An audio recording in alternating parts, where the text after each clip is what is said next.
Hi, magandang gabi mga kababayan kong taga-lungsod ng Maynila. Sana po ay nasa mabuti kayong kalalagayan at malusog na pangangatawan ngayong gabi na ito. Welcome po sa ating regular reporting ng inyong pamahalang lungsod. Sa maliit naming kaparaanan, ang broadcast na ito ay pagbibigay sa inyo ng mga importanteng impormasyon, lalo na sa mga araw na ito na nagdaan at mga araw pandarating tungkol sa kinakaharap nating krisis sa ating bansa, sa syudad at sa mundo. Mga kababayan, ito po ang inyong lingkod. Today, let me begin with informing you again and again about the situation ng COVID-19 positive Manilans in the city. No? Today po, nagkaroon po tayo ng 18 na bagong positibo sa COVID-19 virus. No? Ang total po natin ay 323 na ang positibo sa lungsod ng Maynila. Ito rin pong mga positibong ito ay nakasama sa listahan ng national list ng DOH, mga kababayan. So sa Maynila alone, we have 323 na positibo sa COVID-19 virus. At nadagdagan ho tayo mga kababayan, 105 na bagong PUI sa lungsod. Ang total po natin ngayon ay 490 na po ang PUI sa lungsod. Mga kababayan, hindi po nagbabago ang numero at patuloy pang lumalaki ang pagkakahawa-hawa. Ang bottom line ay talaga nakabase ang pag-curve ng line or flatten the curve. No? Dahil sa mga gawain natin at kinikilos natin. Nakalulungkot mang isipin, napakarami po ngayong araw na ito ang naging PUI. Sila po ang mga PUI, ang mga person under investigation na may mga ipinakikitang sintomas na isinaad ng mga scientifico na sila ay posibleng maging COVID-19 virus carrier, bagamat naghihintay pa tayo ng resulta naman nila. No? Marami sa kanila. Makikita nyo sa inyong screen, mga kababayan, palaki ng palaki ang inyong area at siguro naman po ay meron kayong datos na araw-araw naman nating inilalahad dito. So, kaya po mga kababayan, konting ingat lang at disiplina talaga ang kailangan natin sa krisis na ito. At nais kong ipabatid din sa inyo, sa awa ng Diyos, yung ating naitatag na Manila Infectious Disease Control Center sa Santa Ana Hospital, ngayong araw na ito ay 18 na po ang gumaling. May 4 na naman na bagong gumaling. Ibig sabihin, from PUI, after the test, naging COVID-19 virus carrier dahil nag-positive sila. Through giving medical attention, sila po, after a while, ay gumanda ang sitwasyon sa usaping pangkalusugan. Pagkayari, kailangan silang isubmit for reconfirmatory test at nag-negative na at sila po ay mga pauwi na sa kanilang mga bahay. Sa ating mga nurse, doctors, health workers sa Santa Ana Hospital, especially sa grupo ng infectious disease, maraming salamat sa inyo. At sa lahat ng frontliners, no, sa buong Pilipinas at sa buong Maynila, private and public hospital. So, yan po mga kababayan ang nangyari at kaya po kayo'y patuloy naming hinihikayat na mag-participate sa ating digital survey na inulunsad ilang araw pa lang ang ating krisis at ngayon ay patuloy na dumarami ang respondent. Napakahalaga po ng survey na ito. Mas maaga nating malaman ang sitwasyon ng ating mga kababayan ay mas mabuti. Ang pagsasabi ng tapat ay nagsasama ng maluhat. Ang survey na yan ay kayo mismo ang naglalahad ng inyong sitwasyon sa usaping pangkalusugan. Ang respondents na po sa Maynila ay 112,523. Ang Manilans ay 87,357. At ang may difficulty of breathing ay 1,698. At nung tawagan na po, meron po kasing tatawag sa inyo at para ho itong teledoctor, no? Mga profesional na nasa likod ng telepono na yan. 1,657 naman no, ang natawagan. May maagap po kasi na maagap na pamamaraan ay yung magsabi kayo ng inyong sitwasyon at ng inyong naman pamahalaan sa usaping pangkalusugan ay tutugon agad. Malaking bagay ang impormasyong inyong pinagkakaloob. So ayan po, no? Punta lang kayo doon sa send message button ng aming page at i-redirect na po kayo sa mga questionnaire. Kung kayo naman ay tapos na, no, maaari nyo pong i-share sa inyong mga mahal sa buhay, kakilala, kaibigan, at mga kabarangay. Pangatlo, mga kababayan, today and yesterday, linggo at ngayon, tuloy-tuloy po ang pag-distribute ng food box ng siyudad ng Maynila. Kahapon po, April 12, nakapagbigay tayo ng 9,816 na food box. Today, nakapagbigay po tayo ng 13,606 food box. Ang total po na nabigyan na natin ay 293,937 food boxes and plastic goods sa ating 293,937 families sa lungsod ng Maynila. Tuloy-tuloy po yan at hindi po yan titigil, katulad ng kompromiso ko sa inyo. Pag may dumating na supplies, i-deliver namin agad sa inyo at sa lalong madaling panahon. Pangapat, mga kababayan, yung mga estudyante na na-stranded, naserba na po natin halos 144 sa kanilang mga dormitoryo. Ito po yung mga nag-aalala kasi may mga magulang sa ibang syudad ng ating bansa ay nag-aalala kung anong katatayuan ng kanilang mga anak, ng mga nangaipit dito sa lungsod ng Maynila. Sa awa ho naman ng Diyos, sa maliit naming kaparaanan, kami naman ay pinipilit naming akapin ang lahat. We will try to do our best sa mga magulang na kung nasaan man kayo, huwag kayo masyado mag-alala, basta ang pamahalang lungsod ng Maynila ay pipilitin na kalingain sila at maging pansamantalang magulang ng mga batang ito habang sila'y nandito sa lungsod ng Maynila. So far, wala naman pong reported na mga unnecessary situation or lalo na patungkol sa kanilang kalusugan. Medyo mabubuti naman po ang kanilang kalalagayan sa kanilang dormitoryo. Ganon din, nagpapasalamat tayo dahil bukod sa binibigyan sila ng food box at binibigyan din natin sila ng katulad ng naipangako namin sa inyo, botante hindi, taga Maynila hindi. Basta naipit ang pamilya rito, we'll try to extend the CACAF to everybody, no? The City Amelioration Crisis Assistance Fund. Plus, sila po nabigyan din ng food box. At nagpapasalamat ako sa MSPI, no? Ang mother company ng New Coast Hotel, dating New World Hotel. Sila po ay nakapagbigay din ng 300 food packs maliban sa 500,000 na face mask na dati nating napasalamatan na dito. At doon sa isang netizen, nagmalasakit at nakisuyo siya na kung po pwede, tulungan ng pamahalaang lungsod, yung mga na-stranded na construction worker. Meron pong kasing isang construction site sa kanto ng Taft Avenue at Quirino.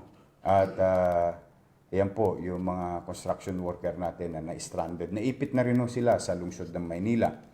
At sa mga mahal niyo sa buhay na nanonood, kung kilala ninyo yung inyong mga kamag-anak, yan po yung construction sa kanto ng Quirino at Taft Avenue na may isang netizen na nagmalasakit na kung po pwede tulungan sila ng pamahalang lungsod. At nais namin ibalita sa inyo, ayan po, in our own little way, sa maliit naming kaparaanan, inaakap din po natin sila. Parang katulad din ng mga nasa mga street dwellers o mga homeless na nandoon naman sa Delpan Sports Complex. So, ingat-ingat lang po. Alam ko mahirap yung sitwasyon nyo. Walang trabaho, pero na-stuck kayo sa site. Yan po. Kaloob sa inyo ng mga taga-lungsod ng Maynila. Okay. Kaya maraming salamat doon sa isang nagmalasakit. Ngayon mga kababayan, patapos na po yung ating ina-accumulate na bigas, no? Galing sa NFA. In a few days now, we will do something. We will inform you also, no? We will inform you also kung paano natin ibabahagi at maibahagi ng mga barangay. Pero yan po bilang paghahanda naman para sa third wave ng ating tulong ng inyong pamahalaang lungsod. Abatan po ninyo yan at talaga pong pinamamadali ko po. Awa naman ng Diyos, maraming salamat sa ating mga DPS. Okay, ang direktor nila si Kenneth Amorao, sa mga taga City Engineering Office na empleyado, na ang kanilang direktor ay si Director Engineer Andres, sa po ng inyong mga kasamahan dyan. Maraming salamat. Sila po ang ginagamit nating mga taong nagdi-deliver sa ating barangay, nagpi-pick up, nagsasalin, unload and load. Maraming salamat. Sa pamilya nila, maraming salamat. At alam ko po, napakahirap na trabaho ng inyong mga asawa ngayon. Pero talagang kailangan po natin magtulong-tulong. Bawat kamay mahalaga. Kailangan natin yan. Pero maraming salamat. At abatan ninyo mga kababayan ko sa lungsod ng Maynila. Okay? Tuloy-tuloy naman po yung ating kadiwa na naitatag natin mga ilang buwan na nakararaan at ngayon na mas pinalalakas natin. At meron ho tayo ngayon na mas maganda na yung barbecue boss, sila, 50% off. No? Pati mga kakailanganin natin, alcohol, soap, canned goods, kape, dishwashing liquid, detergent, noodles, toyo, suka at iba pa. Mga basic commodities, mga pagkain. Kaya maraming salamat sa Barbecue Boss at sa iba pang partner natin, Department of Agriculture, yung mga partner natin sa Northern Luzon, na mga magugulay at magkakarne. Maraming salamat sa inyo. We will continue to do that every day para ma-unclog yung ating mga palengke na napupuno ng mga tao. Ako naman po nakikisuyo sa inyo mga kababayan at hindi ako magsasawa na magpaalala sa inyo. Pag tayo naman malengke, i-distansya natin ang sarili natin sa ibang tao. Yung social distancing, we have to practice that. Hindi lang sa palengke, sa bahay, sa komunidad. Kapag tayo po nabigyan ng quarantine pass para magamit natin sa mga kakailanganin natin para makalabas ng bahay, ay gamitin natin ito ng masinop at maingat. Bigyan natin ng pagpapahalaga yung pagkakataon na binigay sa atin at pagpapahalaga rin para sa ating sarili. Kasi isipin ninyo mga kababayan, walang kayong virus sa bahay ninyo, pero lumabas kayo at nahawa kayo. Kayo ang magdadala ng panganib sa inyong mga mahal sa buhay, sa loob ng inyong tahanan. Kaya ayaw kung balang araw sisisihin ninyo ang inyong sarili o dala ng hindi kayo nakapag-ingat at napahamak ang iyong mga mahal sa buhay. Kaya kailangan po, mga kababayan, disiplina. Disiplina, disiplina. Wala na pong iba. Yun lang po ang susi dito sa sitwasyon natin, mga kababayan. So, mga kababayan, nais ko ring pasalamatan ang Naval Special Operation Group, COVID-19 Task Force Implementer sa pagbigay ng 200 na sako na bigas sa ating mga pamilyang Manileño na nasa Ilog, Pasig. Maraming salamat. Ayan po yung mga Navy natin. Katuwa naman. Talagang nagtutulong-tulong. Kahit hindi nila trabaho yan, pero nakakatuwang isipin na talagang bawat Pilipino ay nakikitaan ng malasakit sa bawat isa. Yan po ang hinihingi natin, yan po ang inaasahan sa amin, mga taong gobyerno. Nakakatuwa lang ito'y pagkukusa nila, itong ating mga sundalo. No? Bago tayo magpasalamat, mga kababayan, sa ating mga donors o mga tumutulong sa atin.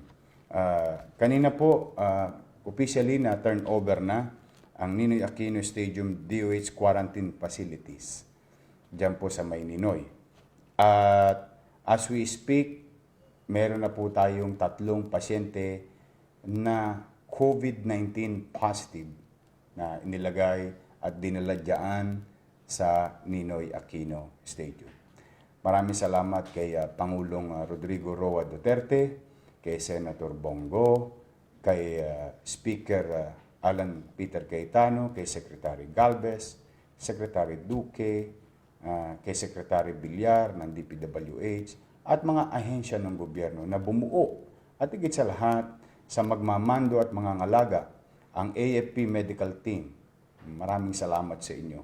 Kaya magsisimula na po yan ngayong araw na ito at nasimula na. 3 na po ang napadala nating Manileño dyan sa ating bagong site na kaloob ng national government dito sa lungsod ng Maynila. Muli, maraming salamat sa inyo. At today, nagkaroon na po tayo ng mga tinatawag na localized targeting testing. No? At meron na po tayong 42 na talagang yan po, nakita nyo po yan, mga tinetest po natin mga PUI, yan po yung bagong tatag ng inyong lungsod, ng City of Manila, na doon sa may Delpan Evacuation Center, na kinonvert natin as PUI Holding Facilities. Ano pong ibig sabihin nun? Yung mga PUI, kukunin na po natin, itetest, tapos i-house sila sa evacuation site na ngayon ay holding site ng PUI sa COVID-19. Sila po ay maghihintay ng resulta, maaring 2 to 3 days o maaring 5 days. At pag sila nag-negative, pauwi na po ulit sila sa kanilang mga bahay. Ano pong purpose? Para po unti-unti natin mailayo sa kapahamakan ang mga kanilang kaanak, plus yung mismong PUI, para mabigyan kagad siya ng agarang medical attention. So kung meron tayong virtual approach, which is yung ating health survey, meron din tayong physical at literal na pagpupunta, testing, at pangangalaga sa mga posibleng magkakasakit o magkakaroon ng virus or na-expose sa virus. Kaya po, yan, maraming salamat sa ating Manila Health Department. At as of today, meron na po tayo 976 na na-swab. No? Maraming salamat sa ating mga partners sa DOH, PGH, RITM, at iba pa, private and government testing facilities. Maraming salamat sa inyo. At patuloy natin palalakasin ang testing. Gagawin natin para maging episyente, strategic po ang ating gagawin. Lahat ng tracing, what the Manila Health Department did, contact tracing, pipilitin sila na ma-swab at mailagay at mailayo sila sa tamang pasilidad pansamantala. At kung sakali naman na sila ay nagpositibo, 2 po ang pwede natin pagdalhan. Yung ating Santa Ana Hospital, Manila Infectious Disease Control Center, at siyempre yung ating bagong tatag na kaloob ng Pangulo ng Bansa sa ating syudad, yung Ninoy Aquino Quarantine Facilities. So maraming salamat po. At sana, please cooperate. Ngayon, mga kababayan, matapos ang insidente doon sa Pasabong, sa loob ng North Cemetery, may sumunod na nag-viral na video na may nagbo-boxing. Mayroon ba kayo, Jet, picture? Nagbo-boxing sa Pier sa Parola, Barangay 20. Nakuha ko po, may isa pong concerned citizen na nagbigay sa akin ng video, and immediately, nung nakuha ko kagabi, I asked General Miranda through Major Ibay to get all those barangay officials to explain, those involved in the area or authorities in the area, the chairman at saka yung 7 kagawad at yung XO. Pinagpaliwanag po natin sila agad. At sila po ay maaaring maharap sa kasong administratibo sa dala ng kanilang kapabayaan. Ngayon, mga kababayan, hindi po nagtapos yung boxing. Nahuli na rin po pala natin yung pasimuno ng boxing, alias Gigi. Ngayon po ay nasa poder na siya ng Manila Police District. No? Siya po ay kakasuhan din ng mga paglabag, executive order, bayanihan law, and all other existing laws with regard to our situation. Patong-patong po ang kasong kakaharapin nila. Na we want to show you na hindi po biro itong sitwasyon natin. Marami na pong nagsasakripisyo. Marami na pong hirap na hirap. O hindi pa ho dyan nagtapos. Kanina na naman. O may nagbingo ulit, parola ulit. O pakita mo, mayroon ka bang picture na nagbibingo? O, nagbibingo, parang wala lang. Parang wala kayong Barangay 20, ayan. O, 3 buntis. O, 6 na babae. Matanda. Kala ko ba wala kayong pera? Oo. Ba't kayo nagagawa ng ganyan? Una, alam nyo may krisis. At ang naging dahilan ng krisis ay virus. At alam nyo yung virus nakakahawa dahil sa social interaction o pakikipagkwentuhan. Diba?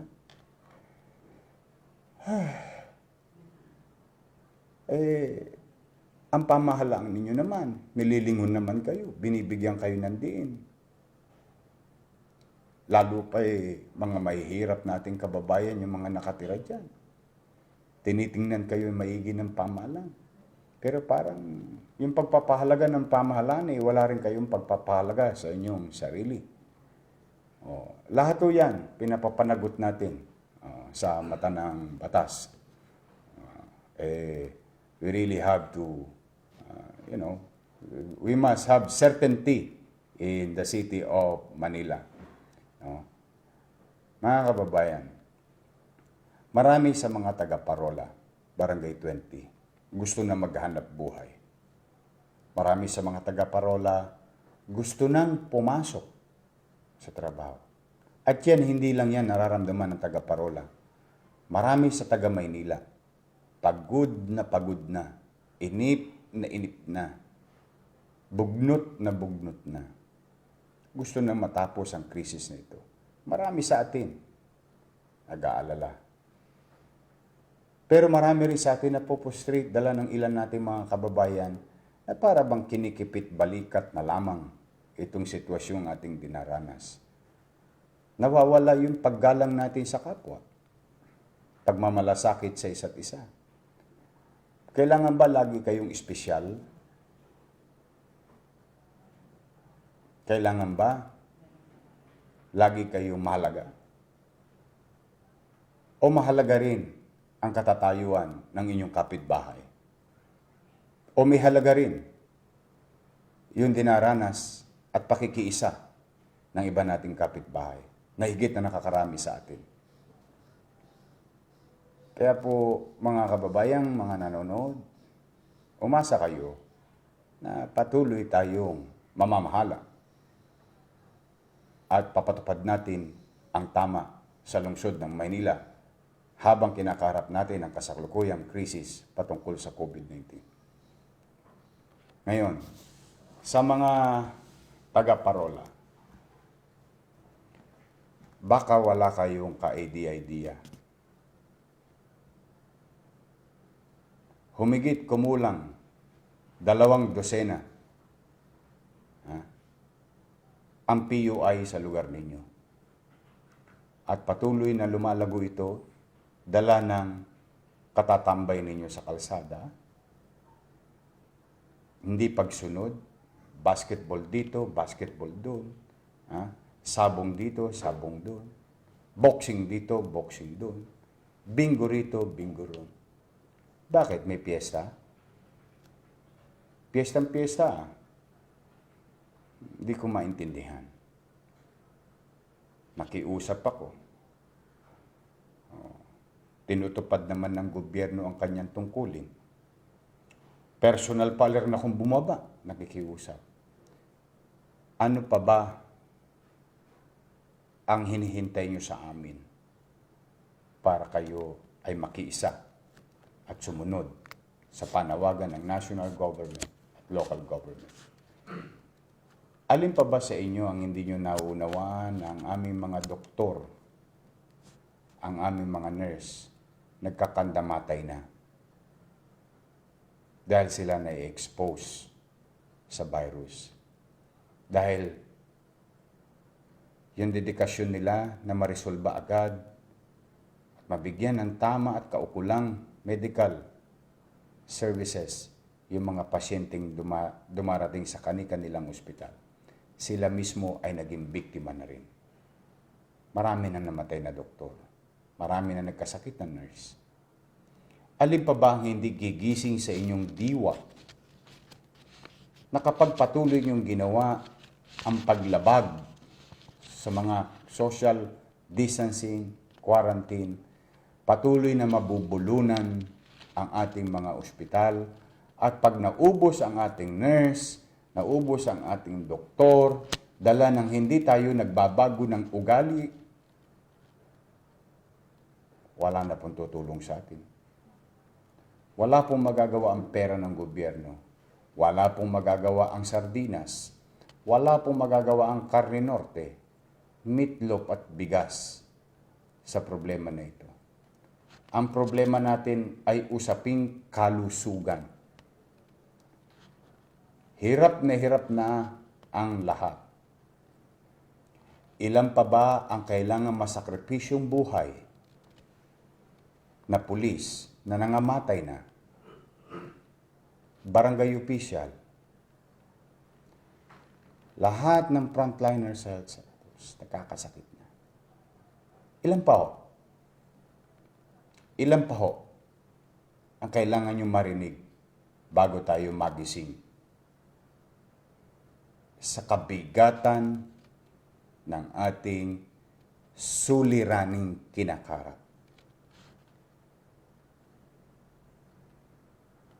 Yun po, hindi ko po maarok. Hindi ko po maintindihan. Alin pa ba ang pagkukulang ng pamahalaan matugunan? Ngayon, nagkakahiwa-hiwalay tayo. Dala ng binibigyan kayo ng diin ng pamahalaan, kayong mga mahihirap. Pero kayo rin na nagpapakita, marami sa inyo, hindi lahat, pero marami sa inyo ang nagpapakita rin ng walang disiplina. Bakit natin binabaliwala yung sakripisyo ng ating mga kapitbahay? Hindi ko po maintindihan. Wala po akong maisagot sa inyo kung ano at kung gaano kataba ang utak ninyo ng mga lumalabag sa mga polisiya ng pamahalaan. Pagod na kayo, hirap na kayo, inip na kayo, bugnot na kayo. Mananatili tayong ganito. Dahil, umaasa kayo na magkaroon ng pagbabago? Bakit? Nagbago ka ba? Katulad ng sinabi ni Einstein, don't expect different things will come to you tomorrow if what you did today is the same as yesterday. Sa Tagalog, Huwag kang umasa na may bagong mangyayari sa iyo bukas kung wala ka namang bagong ginawa ngayon. Pareho pa rin ang resulta niya. Marami sa mga kababayan natin, mahirap, nakaangat sa buhay. Alam niyo bakit? Ang sekreto? Porsigido, disiplinado, may direksyon, hindi nagrereklamo, nagsusumikap sa awa ng Diyos, makaahon sa kanilang kinalalagyan. Hindi yumaman, pero lumuwag ang buhay. Pero marami rin sa atin, may ilan dyan, makareklamo, wagas, pero tingnan ninyo mga kababayan. Pakita mo nga yung video. Tingnan ninyo. Parang piyesa lang, ano? Yan po ay sa Parola, Tondo, Barangay 20, Pier 2, isa may Negros Navigation. Nalulungkot ako, mga kababayan, kasi po, yung mga nakikita nyo na yan, marami dyan, dayo lang dyan. Nagpunta sa Maynila, baka sakali. Kaya ko po nasasabing dayo lang sila. Diyan po ko lumaki sa lugar na yan. Noong araw ho, bubog at kusot lang yan ng San Miguel plant. Wala pa hong ICTSI, wala pang MIP. Yan po ay malambot na lupa ng araw. Diyan po kami nakatira. Tinamaan ho kami ng reblocking, kaya napaalis ho kami. Hanggang sa nagpalipat-lipat na kami sa Tahimik, sa Santo Niño, sa Mabuhay, sa Sandico, sa Tagumpay, sa Kagitingan. Lahat, paikot-ikot lang ho kami sa Tondo. Hanggang sa natira kami sa Mabuhay. Pero bakit kami nung araw, pag may panawagan ng gobyerno, nasunod kami? Ito po hindi ko po maintindihan. Hindi ko po talaga.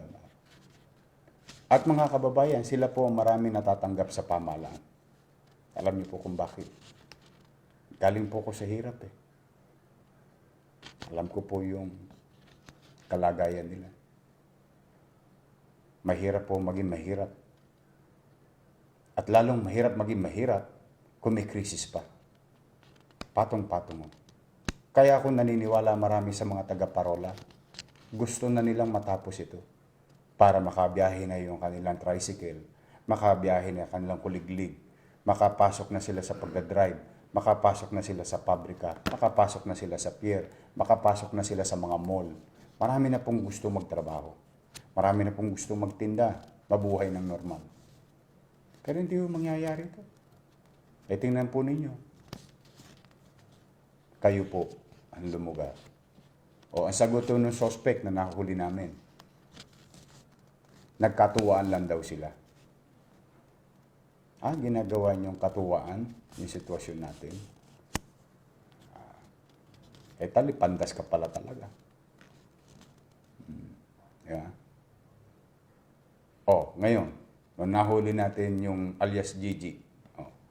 Ngayon, may mga pending cases pa pala siya. Ang mabubulok na ho sa kulungan yun. Yung nagpasimuno po niyan. Yan o ang mangyayari sa atin pare-pareho. Hindi ho tayo makakakita ng pagbabago kapag wala rin tayong bagong ginagawa sa sarili natin. Minsan maganda rin nung manalamin. Hindi natin kaaway kalaban ng gobyerno. Ang gobyerno itinatag, binuo ng ating mga bayani, nakitilang kanilang mga buhay. Sa pakikipaglaban, magkaroon tayo ng sarili nating pamahalaan na mamamahala sa ating mga kapwa Pilipino. Yun ang konsepto ng gobyerno, maglingkod. Pero ang paglilingkod ng gobyerno ay kaagapay lang natin sa araw-araw nating buhay. Nagbibigay sa atin ng direksyon at mga polisiya. Pero ang ikauunlad ng tao ay nakasalalay sa kanya, base sa kanyang pagsisikap, pagpupursige, pagtsatsaga. Huwag natin iasa ang katagumpayan natin sa buhay sa gobyerno lamang. Hindi po. Hindi po lahat kami mabait. Hindi po perpekto ang gobyerno. Minsan may pagmamalabis ang gobyerno. Minsan may pagkukulang ang gobyerno. Totoo po yun. May mga mabubuting taong gobyerno, may mga walang yaring taong gobyerno. Pero hindi po tayo unique sa buong mundo. Ano mang uri at klase ng gobyerno, ganun din po. May mga magagaling, may mga hindi magagaling. May mga masama, may mga mabubuti. So kung iaasa natin ang iaasa sa gobyerno, ang pagbabago ng buhay natin, para mapaunlad natin ang ating sarili, nagkakamali po kayo. Hindi po. Talagang ang katagumpayan ng tao ay ibinigay sa kanya ng Diyos ang pagkakataon. Lahat ng pagkakataon. At ang maganda lang kung ang gobyerno ay masinop, kung ang gobyerno ay nagtatrabaho, kung ang gobyerno ay may malasakit na tunay, mas gagaan at mapapataas ang antas ng pamumuhay ng tao. Yun ang trabaho ng gobyerno. Tingnan niyo po ang Singapore. Dati ho, noong dekada 50, umeetsa sila sa kanal. Open pit. Kaliwat kanan din ang squatter sa Singapore. Pero dahil sa pakikisa ng tao at ang gobyerno may direksyon at sinunod ng tao yung direksyon ng gobyerno, tingnan niyo po sila ngayon. Dati wala silang sariling tubig. Naisip niyo na ba na isang bansa walang tubig? Pero hindi. Ngayon hindi nila problema. Kaya po, madalit salita mga kababayan. Anong uri pa ng salita ang kailangan marinig natin sa pamahalaan upang tayo'y sumunod? Hindi ko po alam. But be that as it may, I will not give up. We will not give up. Hindi po ako susuko. Hindi po kami susuko. Mahal ko po kayo. Pero ito yung uri ng pagmamahal na may kaakibat ng tunay na malasakit. Hindi malasaktan lang. Tunay na malasakit. At para maipakita ang tunay na malasakit, two-way ang relasyon.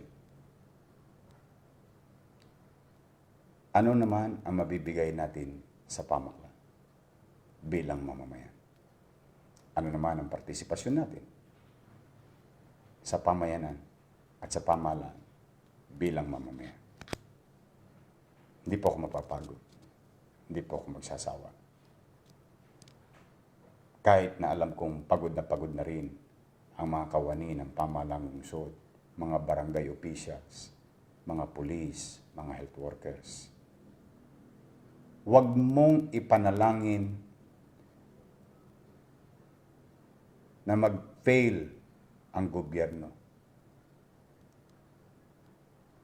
Pag nag-fail ang gobyerno, pag bumagsak ang gobyerno, lalo tayong mapapariwara. Gobyerno na lamang ang sandigan natin ngayon sa kinakaharap nating pandemic. Ito ay extraordinary crisis. Wala pong mga lathalain, libro o kasulatan na magbibigay ng giya at direksyon sa lahat ng leader para tamang tugunan ang bawat suliraning kaakibat ng pandemic na ito. Estados Unidos, dapat. Europa, dapat. Lahat ng matatayog na bansa, dapat. Ano pa kaya tayo? Kung sila, lahat ng scientifico, meron sila, hindi nila marisolba. Tayo pa kaya?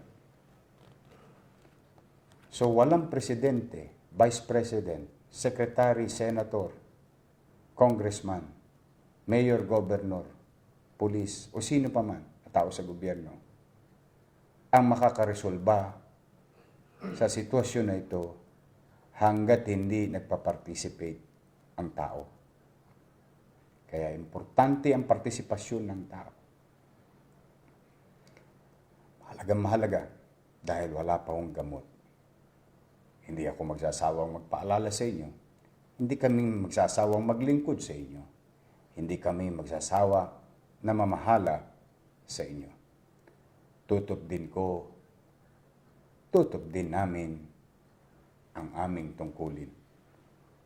At sana, buong kababaang loob, gampanan nyo din ang inyong responsibilidad sa iyong sarili, sa iyong pamilya, sa iyong pamayanan, at sa iyong bansa bilang mamamayan. Now, be that as it may.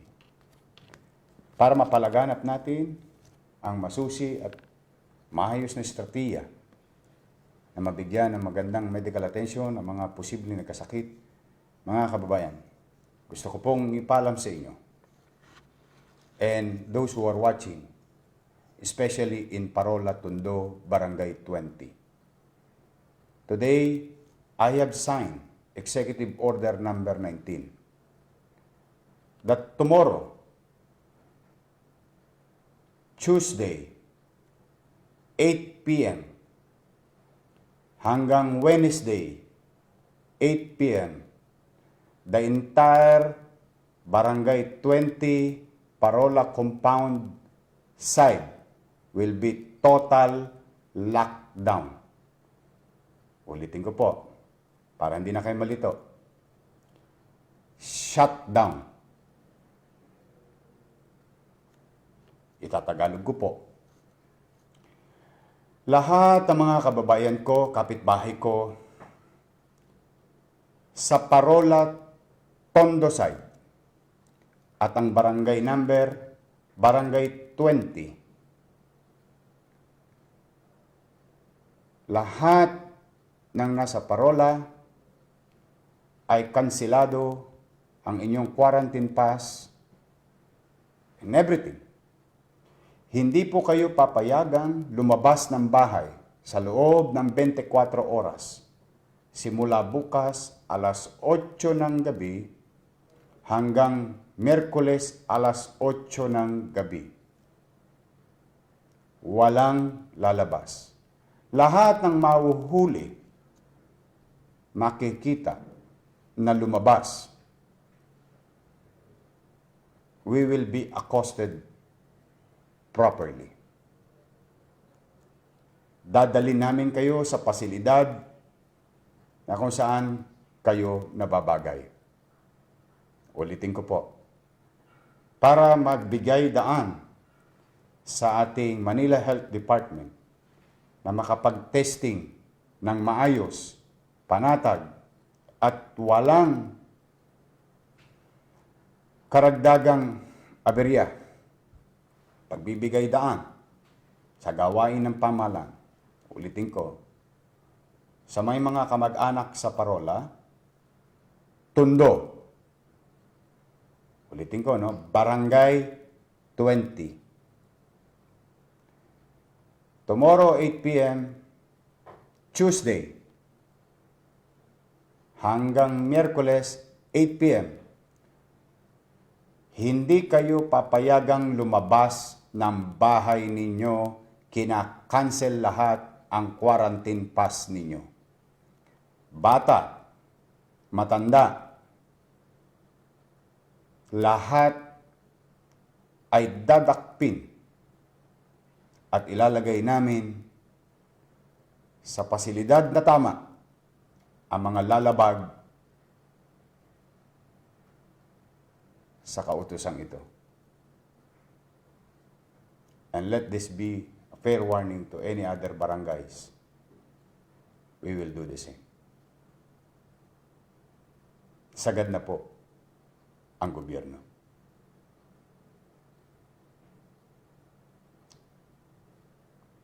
Ulitin ko, walang lalabas.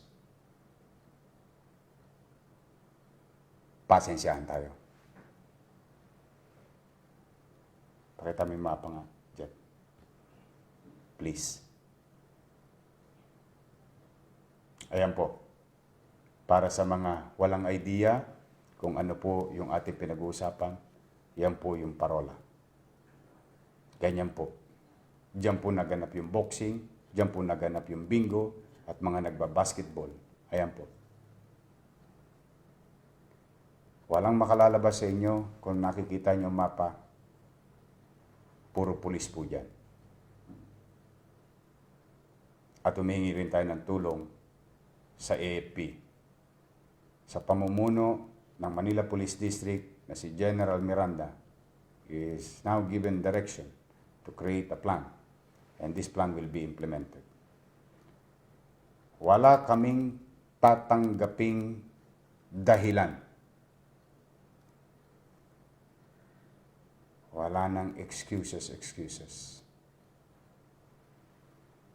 Masyado na kayong na-spoil. Masyado nang naging mapagmalasakit ang pamahalaan sa inyo. Ngayon, dadagdagan pa namin ng mas matinding malasakit. Ito ang sinasabi naming tunay na malasakit. Dahil naniniwala ko, marami sa mga taga-parola, pagod na. Hirap na. Gusto nang matapos ito. Then we will conduct testing in the area. So maliwanag po sa mga may mga kamag-anak, sabihan nyo na ang inyong mga mahal sa buhay. Ulitin ko po. At ulitin ko po. At ulitin ko. Barangay 20, Parola, Tondo, 24 oras.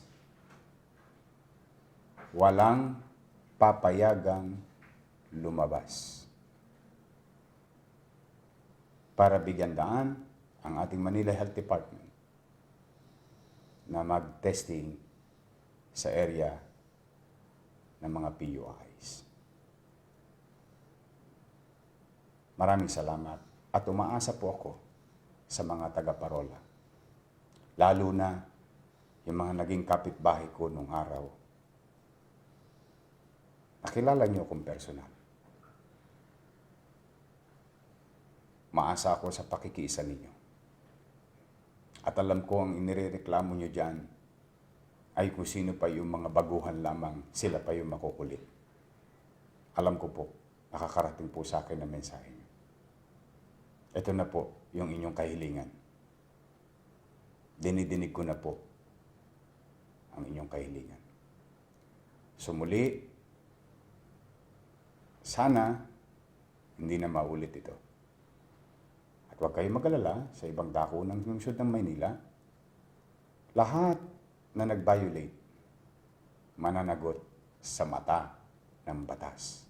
Barangay official, ordinaryong tao.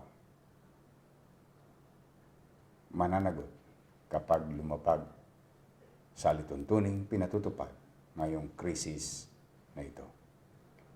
Paalala ko ulit, tayo po ay nasa giyera. Ang kalaban natin, hindi natin nakikita. Traidor, mapagkunwari, hindi na halata. Yan po yung COVID-19 virus. I hope you got the message. So, mabalik tayo mga kababayan at bilang pagpapasalamat sa patuloy na pagmamalasakit ng mga taong nakaluluwag, organisasyong nakaluluwag sa ating komunidad. Hindi lang sa Maynila, kundi sa buong Pilipinas. Nais ko pong pasalamatan Sun Group of Companies, Richard Lim. Nagbigay po siya ng 2 million pesos. Yan po. Sun Group Corporation. Richard Lim, 2 million pesos. Fernando Puentes, Cayu Chubero. Ito si Fernando Puentes. Siya po yung, I think, vlogger ito. Caillou Chubero. No? Nagbigay po siya ng 50 sacks of rice. ABS-CBN, again, lingkod kapamilya. 640 pieces pandesal, 4 boxes vinegar, 15 boxes soy sauce, 179 boxes spaghetti sauce, 4 boxes vegetable oil, 13 boxes Mang Tomas, 54 boxes caldereta sauce, 66 boxes wow sarap, 30 boxes breading mix, 44 boxes ketchup, 34 boxes mineral water. Siya nga pala, doon sa barangay 105, doon may ulingan, at saka hapilan, at saka temporary housing. Nagpadala po tayo ng gulay dyan, ha? Noong isang araw, yung binigay sa atin ang probinsyano party list. Diyan po natin dinala sa mga may hirap natin kababayan dyan. O pandagdag ninyo sa inyong ulam. Mga sayote, repolyo, pechay, carrots.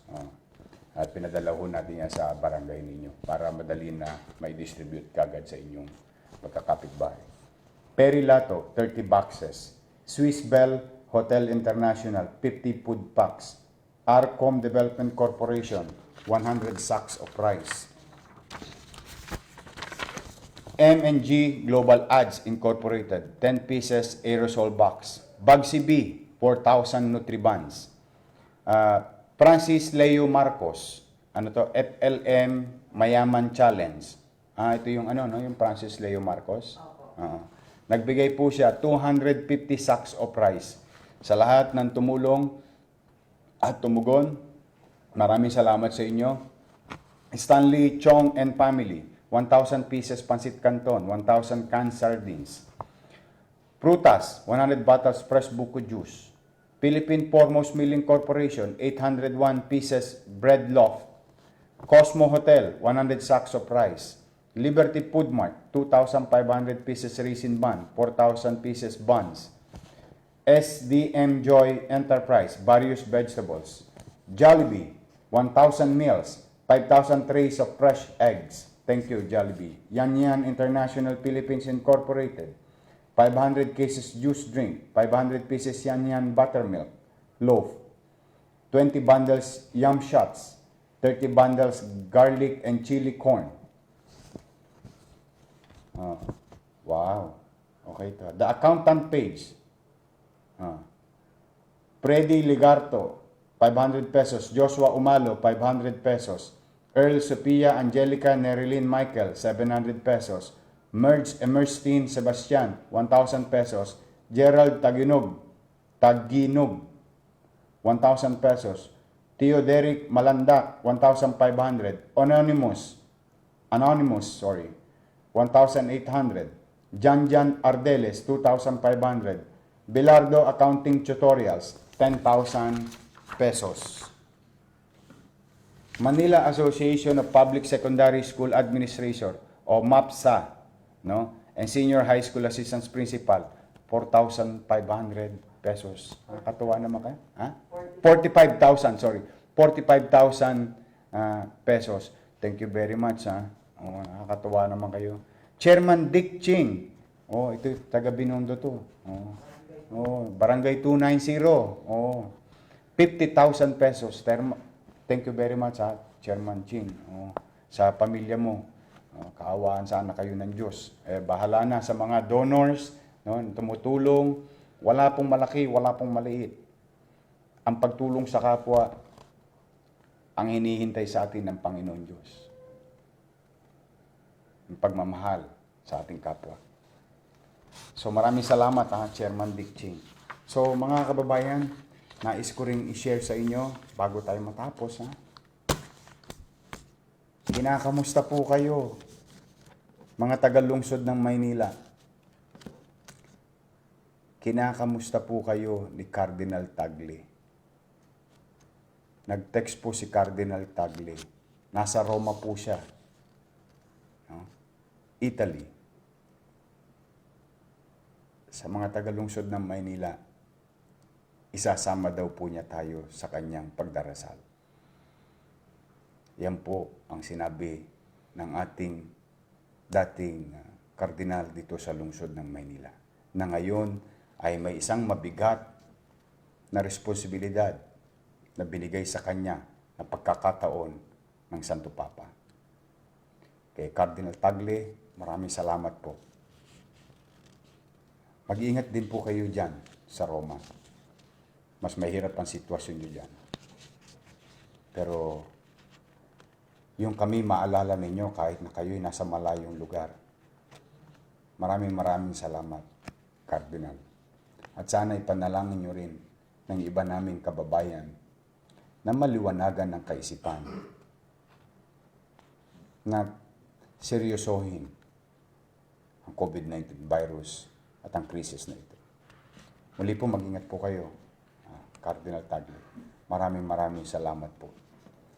Sa ating mga kababayan, kundi kalabisan sa inyo, mamaya bago tayo matulog, isama natin sa ating mga panalangin sa Panginoon Diyos na sana hagkan niya nawa ng kanyang kamay ang taong may mga sakit. Mga taong may sakit. At sana bigyan niya din ng kaluwagan sa buhay, kagaangan sa buhay, ang mga taong nahihirapan na makaauna sila sa kanilang kinalalagyan. At sama-sama natin panalangin na sana kung ito may parusa, kung ano man ang tawag dito sa sitwasyon na ito, sa ating mga tao sa lupa, sana mapatawad na tayo ng Panginoon Diyos. At sana matigil na itong krisis na ito. Sa ating mga tagalungsod ng Maynila, huwag natin ikipit balikat ang sitwasyon natin. Bigyan natin ng pagpapalaga, respeto at pagmamalasakit ng bawat isa. Seryosong bagay po ang kinalalagyan natin niya. Sa finals, tayo rin makikita. Dahil walang magmamalasakit sa Batang Maynila, kundi tayo rin kapwa Batang Maynila. Kaya po, hanggang dito na muna, hanggang sa susunod na update, umasa kayo. Maglilingkod kami. Hindi namin kayo iiwan. Lagi ninyo kaming kaagapay.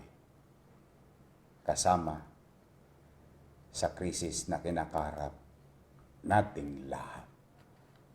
Mayaman, middle class, mahirap, may kapangyarihan, wala. Kilala, hindi. Sama-sama natin. Pagtulungan, pagkaisahan, na mapagtagumpayan natin ang ating laban at mamuhay na tayo muli ng normal sa lalong madaling panahon. At ang susi, nasa inyong mga kababayan namin nanonood. Muli, pagpalain nawa kayo ng buong may kapal. Manila, God first. Maraming salamat po.